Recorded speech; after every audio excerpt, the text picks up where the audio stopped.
A warm Friday evening in early May should have smelled like promise.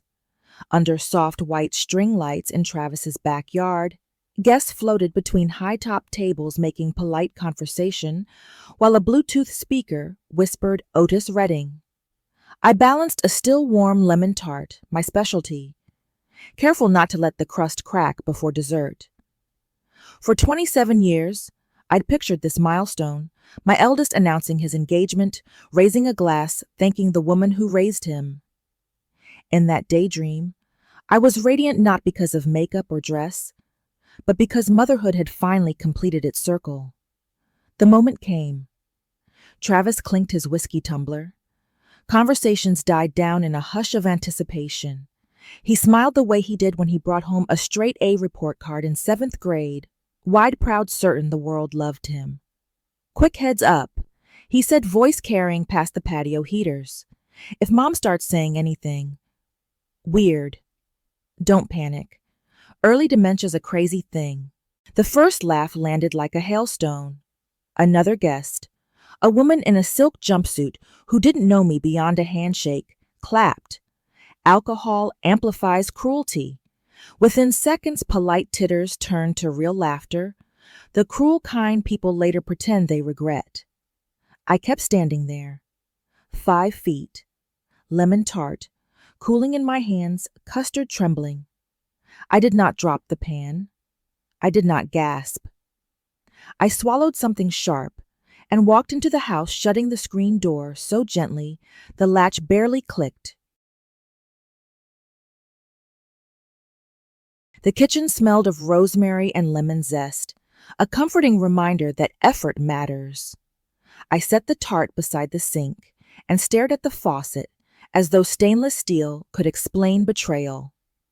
Rooms behind me erupted in music and shrill congratulations. Nobody noticed my exit. Nobody followed. A truth slid into place. My son had chosen an easier narrative, Mom slipping over, respecting the difficult fact that I am still a person with opinions that might slow his plans. Care is one letter away from cage. I waited upstairs in the guest bedroom that used to be his study. Midnight crept in on the soles of leaving shoes. The lights outside popped off one by one until the house sighed into silence. I could have cried. Instead, I opened the drawer where I kept an untouched yellow legal pad relic of my teaching days. I dated the top margin and May 3rd. Travis publicly announced I have dementia. The pen dug deep enough to impress the next 2 sheets. Evidence. A beginning.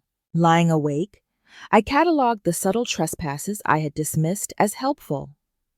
Mom let me set up online banking. It's safer. Mom, I'll handle your Medicare portal. Passwords are confusing. Mom, the doctor said you should come in twice this month. I'll schedule it. Each favor extracted a sliver of autonomy. Strung together, they formed a noose. I remembered friends' calls tapering off. Was Travis screening them? I recalled forgetting where I put my keys last week. Did I actually misplace them? Or, self-doubt is gasoline. Manipulation just needs a spark. For 30 years, I taught high school literature. I recognized narrative arcs and foreshadowing. Tonight, my curriculum was survival. I listed learning targets. 1. Document everything. 2. Show nothing. 3. Win quietly. The last note I wrote before dawn. He sees me as an obstacle. Obstacles can move. And then, because rituals matter, I slid the pad into my purse, washed the dessert plates I'd never served, and went to sleep in a house that suddenly felt like enemy territory. I woke the next morning with a pit in my stomach and a single question looping through my mind. Was it a joke or a warning?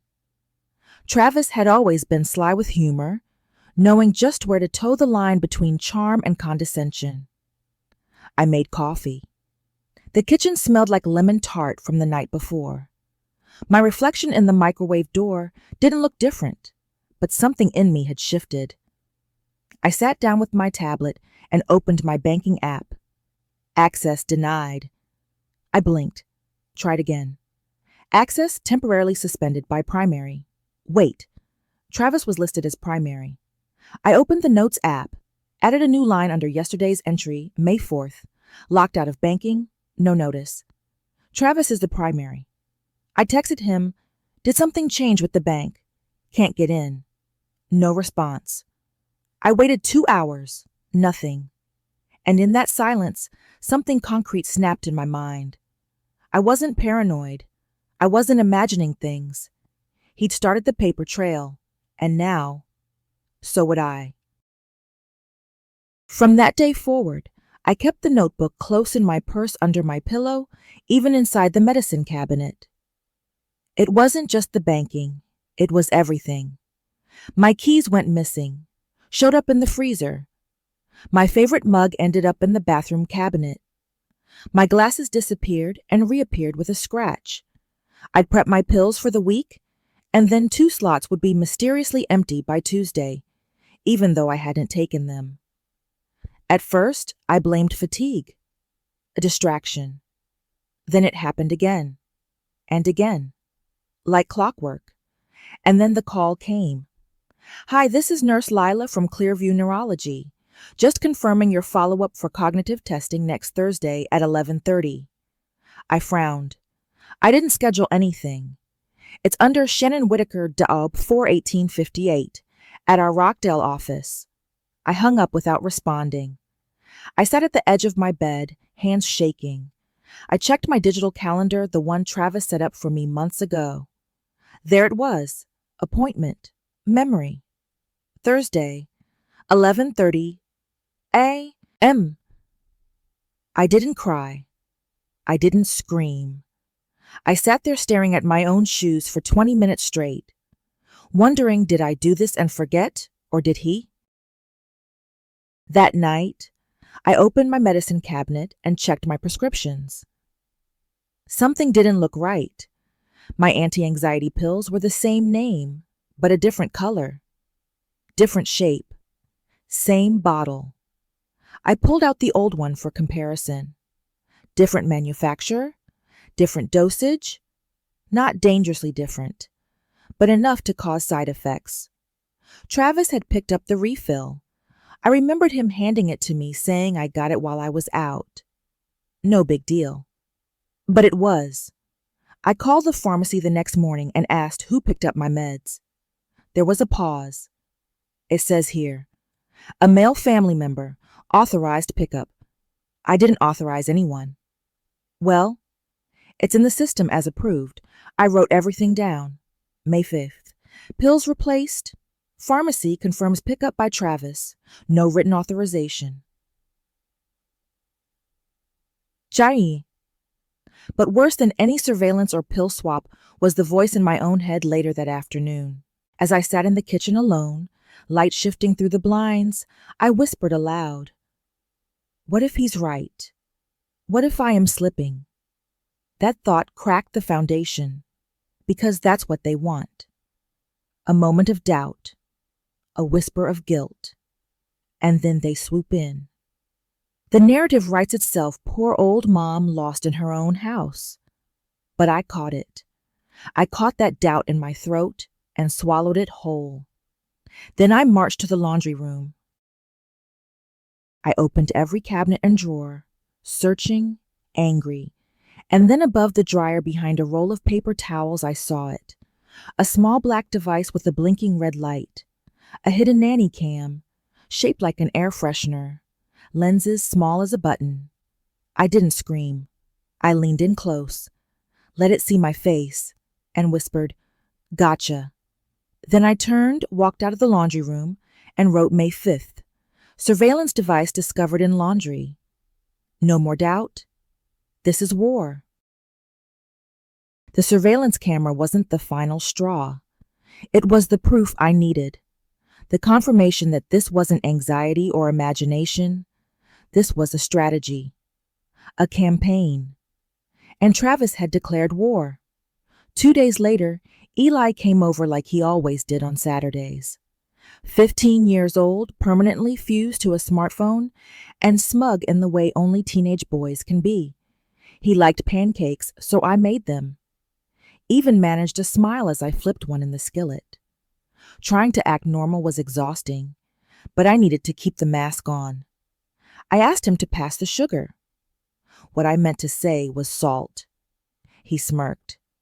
Say that again, Grandma. I repeated, confused. He laughed harder. A flick of his thumb, and he was recording. I didn't think much of it until 3 hours after he left. I got a call from Denise, a woman from church. Are you okay? She asked gently. Yes. Why will someone posted a video? We weren't sure if it was real. My heart dropped. I opened Facebook, a platform I hardly used anymore. And there it was. The video was clipped from Eli's Instagram story and re-uploaded by someone else. It was only a few seconds, me hesitating, repeating sugar twice, then looking confused. But someone had added music, subtitles, a flashing GIF that read, Glitch Grandma activated, over 400 likes, 200 shares, comments like, oof, she needs a home, sad but kind of funny, NGL, classic dementia moment, LOL. I stared at the screen in silence, phone heavy in my hand. Eli didn't understand what he'd done, but Travis did. Travis wanted this. It wasn't just to humiliate me.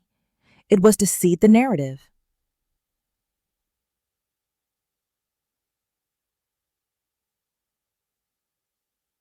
Here's how they do it, one clip at a time. One harmless joke, one awkward moment filmed and posted with cruel music, and suddenly your entire existence is filtered through ridicule.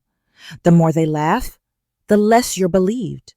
The more viral it gets, the less you matter. And worst of all, it works. I didn't cry. I didn't comment. I didn't call Eli.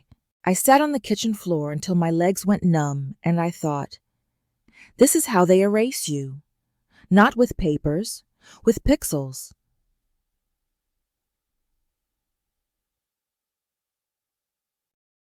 The next morning, I woke up early and got dressed like nothing happened. Clean jeans, lipstick, a scarf I used to save for Sundays.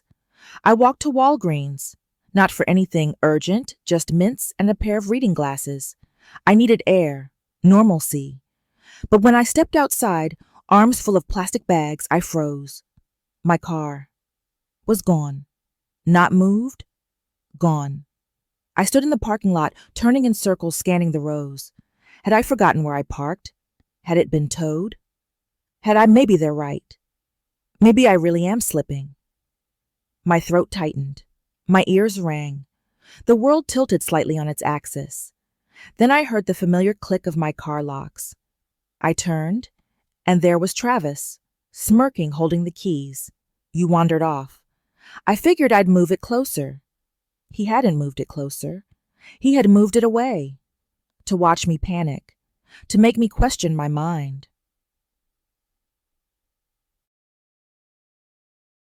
That night, I sat in bed and wrote my most important note. Yet May 7th, video posted without consent. Car moved without warning. Public humiliation confirmed. I wasn't going to convince anyone I was sane. Not anymore. I had to stop defending. I had to start controlling the story. And to do that, I had to play along.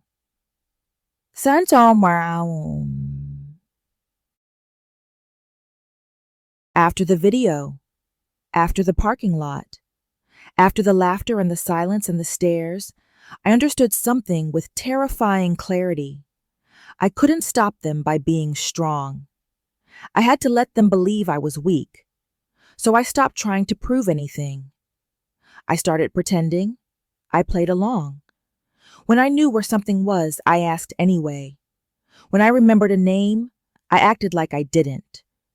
I called Kennedy twice in one day, pretended I forgot the first call. I let my PIN slip at checkout and smiled when the cashier gave me a pitying look. I fed the performance. And it worked. Travis started relaxing. His whispers were louder. His eyes stopped watching me like a threat. He spoke around me as if I wasn't even there. But I was. And I was listening.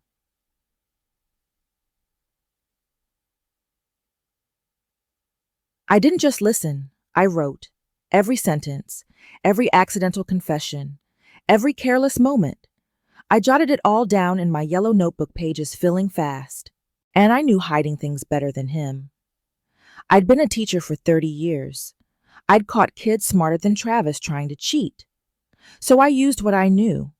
I took my old iPad and taped it inside the laundry room vent. Set it to record automatically whenever there was movement. I didn't expect much, but after a few days it paid off. James Ninibash. Travis was pacing in front of the dryer phone to his ear. I could hear every word. She signs anything now. He laughed. Just needs a little push. I'll get her on the deed change next week. She won't remember it 5 minutes later. I paused the footage. No shock. No tears. Just a strange, cold stillness. The kind you feel after heartbreak when clarity hits. I backed up the video twice, once to the cloud, once to a flash drive I taped behind the bathroom mirror. Then I smiled. Not because I was happy, but because the game had finally shifted. I wasn't prey anymore. I was setting the trap. So I leaned in harder. I called Travis by my late husband's name in front of his fiancée. I asked the same question twice in 5 minutes. I let my fork clatter to the ground at dinner and apologized like I was confused. Each time he softened, grew bolder, more careless. Even Eli began copying him. Glitch grandma, he'd mutter when he thought I couldn't hear. And every time I wanted to scream, I wrote instead. Not just facts, feelings. I feel disgusted. I feel invisible. I feel underestimated. With every page, the picture became clearer. This wasn't just about defending myself anymore. It was about taking it all down. Old our morning sim. I knew pretending wasn't a permanent plan. I couldn't act forever. Couldn't live every hour with a performance stitched into my spine. I needed help. But not just any help. I needed someone who remembered who I really was. Before Travis's stories. Before the gaslighting. Before the stage confusion and forged appointments. Someone who remembered me. So that next morning I drove 2 hours north to a place I hadn't visited since my husband's funeral, the American Legion Hall. He used to volunteer there every second Saturday, folding flags, fixing the coffee maker nobody else could figure out. I parked quietly, wore a scarf low over my face, and when I walked in, the smell of old carpet and burned coffee hit me like a time machine. And there he was, Carl sitting in his usual corner with a crossword puzzle and a cup of weak tea. He looked up, eyes narrowed, then widened. "Shannon," he said. "Jesus. You disappeared. I didn't waste time." I sat across from him and told him everything. The party, the lemon tart, the notebook, the bank, the video, the pills, the camera. Carl didn't interrupt, didn't blink, didn't doubt me. He just nodded, slowly, gravely. Then he said something that froze my blood. "I figured something was off when your boy came by." I blinked. "What Travis came here? Maybe 2 months ago. Said he needed clarification on your husband's military benefits. Something about updating a trust. He was cocky. Thought I was too old to catch what he was really doing." Carl reached into his vest pocket, pulled out a wrinkled napkin, wrote this down just in case. It had a name: Scott Delaney, Estate Attorney, McKinney, TX. I stared at it like it was a ticking bomb, because I knew what that meant. Travis wasn't just gaslighting me for fun. He wasn't just trying to humiliate me. He was laying legal groundwork, changing documents, creating false authority, positioning himself. Before I even knew a war had begun, he'd already drawn the map. I gripped the napkin. My hands were shaking, not from fear but focus. I thanked Carl, promised him dinner, and left before the tears could break through. Travis wasn't just gaslighting me for fun. He wasn't just trying to humiliate me, he was laying legal groundwork, changing documents, creating false authority, positioning himself. Before I even knew a war had begun, he'd already drawn the map. I gripped the napkin. My hands were shaking not from fear but focus. I thanked Carl, promised him dinner, and left before the tears could break through. The call that proved it all. When I got home, I didn't waste time. I picked up the landline and dialed the number on the napkin, but I didn't call as me. I called as my own assistant. "Hi, I'm confirming Miss Whitaker's estate planning appointment." The receptionist didn't hesitate. "Yes, we have her down for Wednesday morning, reviewing deed transfer paperwork." I didn't speak, just breathed, then said, "Perfect. Thank you." I hung up, slowly, and I stood there, phone in hand, in my kitchen, alone, everything sideways. Then I picked up my notebook. May 9th. Travis initiated estate paperwork under false pretense. Lawyer confirmed appointment. I wasn't imagining things. I wasn't losing my mind. I was being erased, and now I had proof. 2 days after the napkin and the phone call, the knock came. Not loud, not rushed. A soft, familiar rhythm. The kind that used to come before bad news or birthday surprises. I opened the door, and there she was, Kennedy, my daughter. She stood there, eyes watery, clutching a manila envelope, like it weighed 100 pounds, like it might explode in her hands. She didn't say hello, didn't hug me. She just whispered, "We just want what's best for you, Mom." I said nothing. I stepped aside and let her in. She walked to the kitchen table, the one where I'd helped her build solar system models, wrap Christmas gifts, fold baby onesies. The table where I'd once taught her how to balance a checkbook, and now she was here to dismantle my life. She sat, hands trembling, pushed the envelope toward me. "It's just temporary guardianship," she said, "until we figure things out." I didn't open it. I didn't need to. I already knew what was inside, because Travis had finally played his hand, and he'd used Kennedy to do it. I sat across from her, quiet, still, watching. And then I reached into my cardigan pocket, pulled out my phone, pressed play. Travis's voice filled the kitchen. "Just get her to sign Kennedy. She trusts you more than me. Don't ask questions. Just get her signature."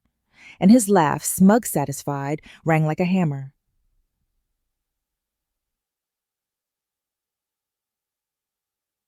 Kennedy's hands froze. What? What is this?" I looked her in the eyes. "It's your brother making you his puppet." She stared at me, stunned. Her mouth opened, but no words came out. Just a breath. A flicker of guilt. She reached for the envelope. I placed my hand on it. "Leave it."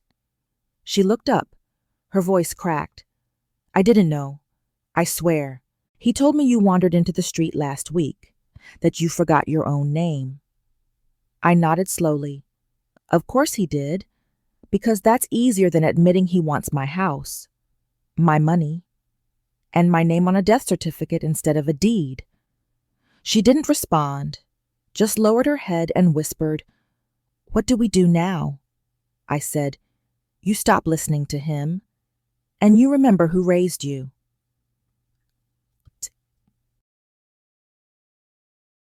That night, after she left, I wrote May 11th.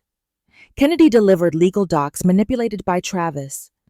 Evidence played, doubt planted, loyalty shifting, and for the first time in weeks, I felt something stir beneath the fear.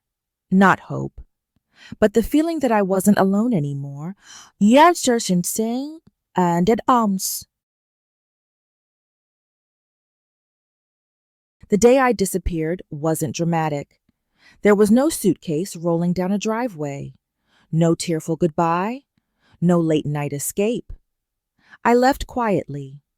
At dawn, before the sun reached the porch, I packed a duffel bag with 3 days' worth of clothes, my notebook, both flash drives, and the old iPad with the recordings.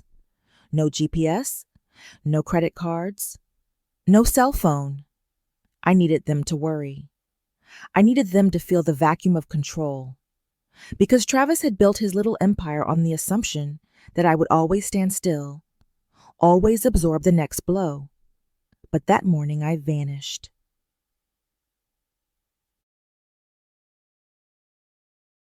"20 years ago, my husband taught me how to read road maps, not just GPS. He said, technology fails. Ink doesn't. I use that old knowledge now. I followed back roads, counted turns by trees and barns, drove north until I reached Carl's trailer, tucked in a quiet part of the woods like a secret waiting to be used. He didn't ask questions, just opened the door and said, 'You're safe.' And I believed him. We didn't talk much. I was too exhausted. My hands ached from gripping the steering wheel. My ears still rang from Travis's voice. So I slept. And when I woke up, I opened Carl's laptop and signed into a pre-scheduled email account I'd created 2 weeks ago. Then I clicked send.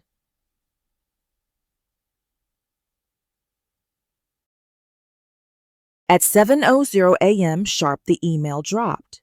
It went to every person I'd ever trusted in my church group, my HOA president, my pharmacist, my former co-workers, even 3 of Travis's clients I found on LinkedIn. The subject line was simple: in case I'm not safe. Inside the email was a folder. It contained audio files of Travis's manipulation, screenshots of appointment calendars I never made, transcripts of pharmacy conversations, photos of the hidden camera, and the crown jewel, the full voicemail, where Travis said she won't even remember signing it. I'll flip the house before she figures it out.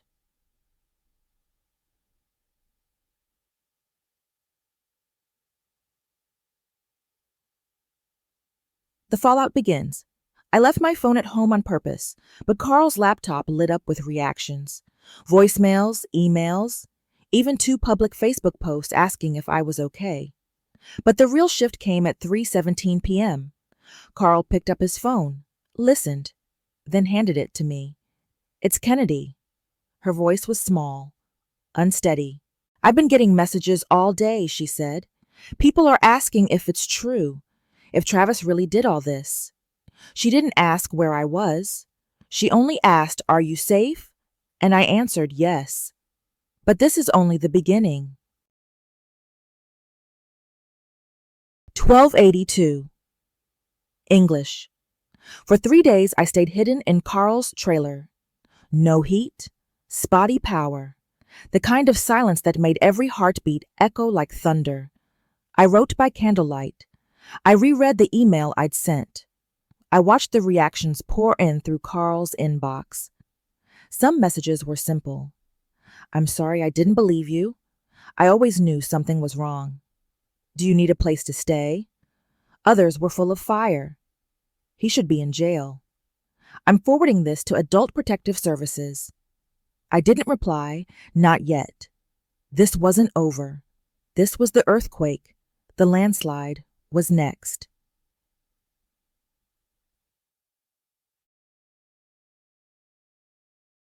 The first major shift came from someone I hadn't expected. Alyssa, Travis's fiancée. At 9:12 a.m. on the 3rd day, I got a forward from Carl's phone. She deleted every picture of Travis from her social media, even the engagement post. Blocked him too. Gone. Just like that, she vanished him from her online life. She must have read the files, heard the audio, seen what kind of man she was about to marry. He lost her, and he wasn't done losing. At 4:47 p.m. that same day, I got another forward. Travis had been let go from his company. Not officially fired, but mutually separated after someone anonymously sent the documents to his board of directors. I didn't send it, but someone did. Maybe a church friend, maybe Kennedy, maybe one of his own clients. Didn't matter. The truth was moving faster than him. The next morning, I logged into my bank account. For the first time in weeks, it worked. There in bold, full access restored. Travis Whitaker authorization revoked. I printed it out, folded it, taped it inside the cover of my yellow notebook, like a badge, a banner, a silent victory. The following day, Kennedy called again. She was crying. He's denying everything. Says you faked the recordings, that you tricked the court. I said nothing. I told him I believed you now. I told him I saw everything. And he said, she paused. He said, then you're just as crazy as she is. And I hung up. She waited for my reaction, but I didn't say anything, because I knew Travis had already lost the one thing he never valued: trust. The silence after Kennedy's call was deeper than before, not because I doubted myself, but because now even she had seen it, heard it, acknowledged it, and Travis still didn't stop. 1 week after the court hearing was scheduled, he sent a final email. No greeting, no apology. Subject line, closure message, body. You really want to go down like this? That was it. No punctuation, no signature. Just one last threat wrapped in passive aggression. I didn't respond, didn't forward it, didn't even screenshot it. I flagged it as spam, then archived it. Because the truth is, I didn't want closure. I wanted peace.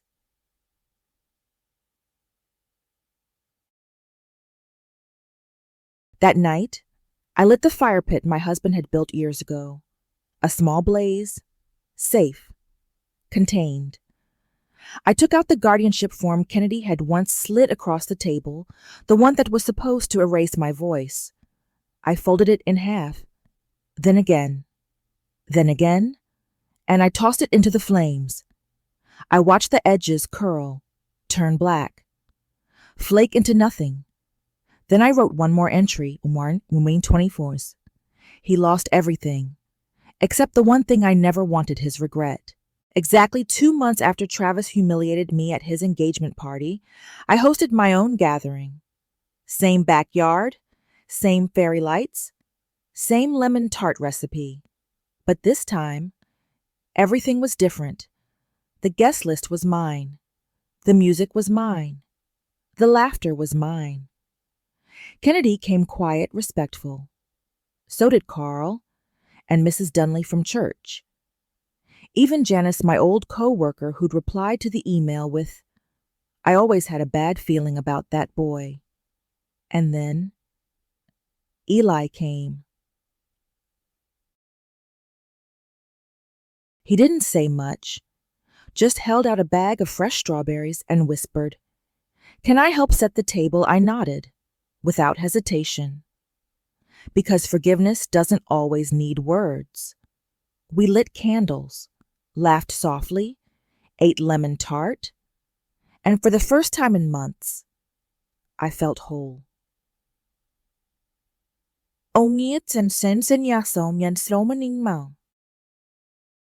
I walked into the courthouse like I was walking into church after the world had ended, calm, clean, unafraid. I wore my late husband's navy blue blazer, the one we kept for funerals and real battles. My hair was neat. My folder was thick, thicker than a Bible full of transcripts, timestamps, audio photos, everything. I held it like a weapon.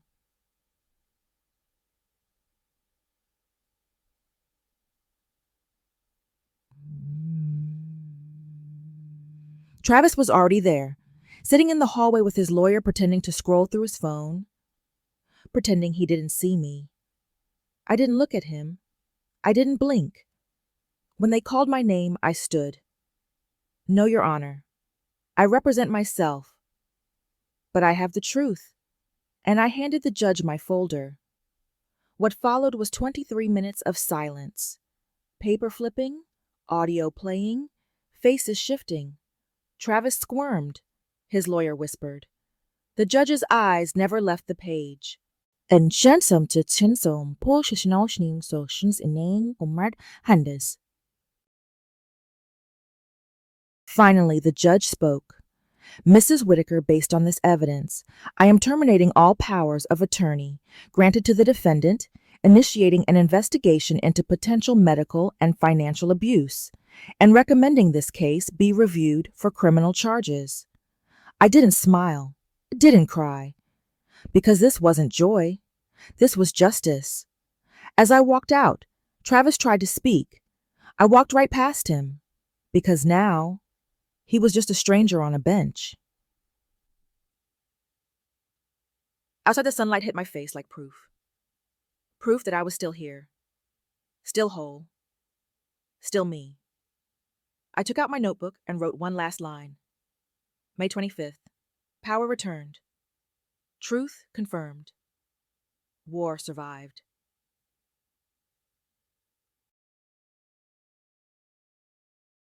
I've decided to write this last entry as a letter. Not to Travis, not to Kennedy, not even to Eli, but to you. To the stranger who may one day find themselves sitting where I once sat, misunderstood, dismissed, erased quietly by those they once raised. Let this be a map.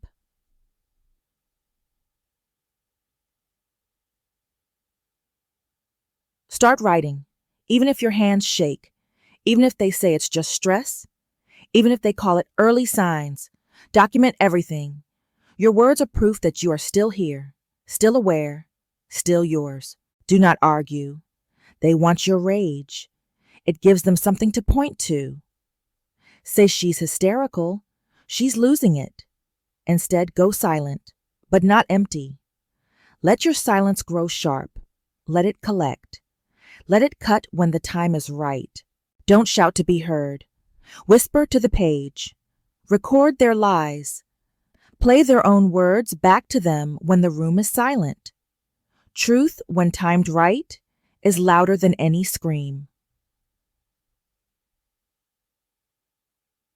Remember who you were before they said you weren't enough. The mother who stayed up all night when her baby had a fever. The woman who paid every bill on time with one paycheck. The friend who remembered birthdays. The neighbor who brought soup when others forgot your name. You are not a glitch. You are a pattern of grace they never learned how to replicate. I don't know if you'll remember the battles I fought, but I hope you'll remember this. Never let anyone shrink you to make themselves feel taller. Never let love come with silence, gaslighting, or guilt. And never let them turn your mind into a weapon against you.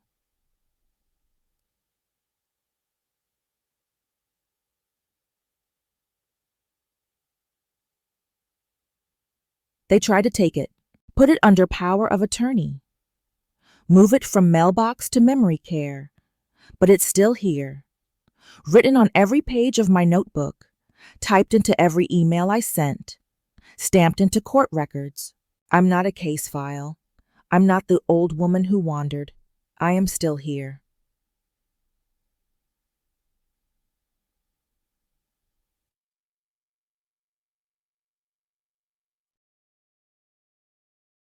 If this story moved you, it's because it speaks a truth. Many are too afraid to say out loud. That betrayal doesn't always come from strangers. Sometimes it wears your last name. That aging is not weakness. That memory loss does not mean worthlessness. That every voice, no matter how old, deserves to be heard, not erased. And that survival is not just about staying alive. It's about staying seen, staying known, staying you. So if you know someone who feels unheard, forgotten, or doubted, sit beside them, listen, let them know they still matter. And if you are that someone, if you've ever felt invisible, this story is for you, because your truth still has power. Your name still belongs to you. And your story isn't over until you say it is. Thank you for watching. And if you believe this story matters, share it. Someone out there might need it more than you know.